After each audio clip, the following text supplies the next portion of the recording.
You're watching Global Toronto. This is Global News at 5:30. Through the Me Too movement, we've heard allegations of sexual harassment in film, television, media, and politics. But there are several industries that aren't as high profile where women deal with a culture of catcalling, sexism, even unwanted touching. One waitress says she's had enough. She's now taking her complaints to the Human Rights Tribunal and shared her story exclusively with Global News. He grabbed my breast twice, rubbed my buttocks, tried undoing my bra several times, all in the kitchen in front of male employees. Some women might complain to their boss. Unfortunately for Jill Couture, a former waitress at Papa Joe's Hot Kettle, a diner in Ayr south of Kitchener, he was her boss. Couture is making these allegations against 31-year-old Chris Vulkaridis. He owned the restaurant. He asked me one day to bring a vibrator into work so he could watch me in the bathroom. The staff room was beside his office. I wouldn't even go to the bathroom. I would go next door to the Flying J and use their bathroom. Some people might be watching and saying, why didn't you quit? I needed the job. So, I just put up with it and kept working. Vulkaridis has denied all these allegations. Couture says after 3 months, she had to leave what she called a toxic environment. She didn't go on social media with her allegations. She went to police. 2 other waitresses quit and joined her. The case was heard last year. Vulkaridis was originally charged with 3 counts of assault and 3 counts of sexual assault. But as part of a plea deal, the sexual assault charges were withdrawn. He admitted to flicking and touching, but said it was all non-sexual. Vulkaridis received a conditional discharge, 9 months probation, and had to pay a $300 fine. We reached out to him. No comment. You want to talk, you can talk to my lawyer. His lawyer also wouldn't comment. In their victim impact statement, one complainant said the harassment affected her education. I found myself becoming very depressed. I dreaded going to work in school.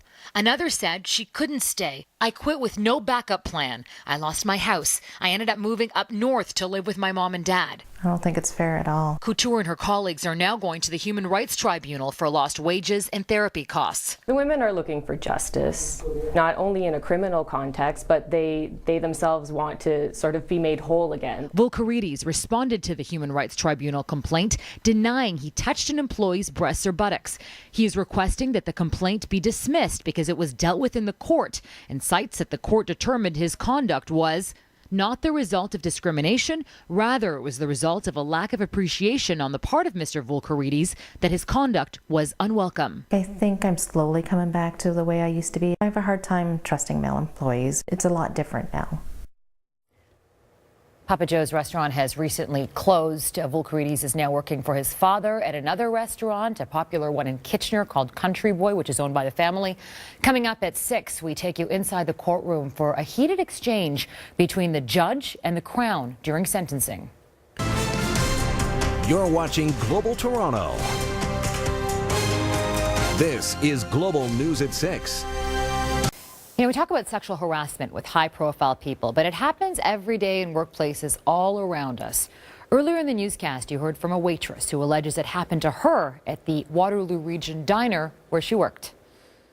He grabbed my breast twice, rubbed my buttocks, tried undoing my bra several times, all in the kitchen in front of male employees. He would make comments about pulling my hair and wanting to do this and that, and trying to make me look down at his crotch and saying, I know you want it. The case was heard last year. Her boss, Chris Vulkaridis, was originally charged with 3 counts of assault and 3 counts of sexual assault.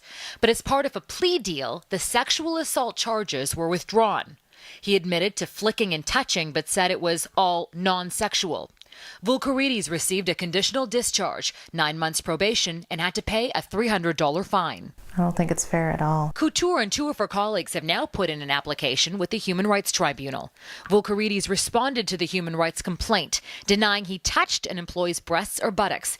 He is requesting the complaint be dismissed because it was dealt with in court, and cites that the court determined his conduct was, quote, not the result of discrimination, but rather it was the result of a lack of appreciation on the part of Mr. Vulkaridis that his conduct was unwelcome. What was particularly interesting when we went through this case is how the judge himself seemed to struggle with the verdict. He made reference to a new world post-Harvey Weinstein.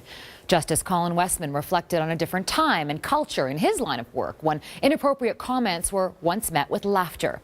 He says males are only now fully understanding what he calls the consequences of their actions. And that led to this heated exchange between the judge and the prosecutor. Crown Prosecutor Anita Etheridge. Respectfully, these issues have been around for many, many years. Women have complained about any type of assault, be it simple assault or physical assault, but people haven't listened in the past. Now that it's on the media, and you know what, sir? It's a really sad situation. That is just repulsive. This has been an issue for generations, but nobody ever listened when a woman said stop. But now that it's on the media, now Your Honor feels that it's just now coming to the surface? Justice Colin Westman. Well, apparently. I'm not creating matters. Etheridge. But now that it's somehow on TV, it's more forefront?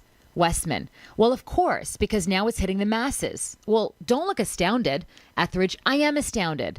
Prosecutor Etheridge goes on to say, so it's the woman's responsibility to bring it forward and to voice their opinions, and it excuses the man's behavior? Justice Westman. If the culture is to change, unfortunately, somebody has to step up to the plate and make people aware. Can you fault a person if they come from another culture? In their culture, it's acceptable. In the new culture, it's not. The judge says Vulkarides had worked in the kitchen since he was 10 and grew up with a restaurant culture that made him never realize the impact of his actions.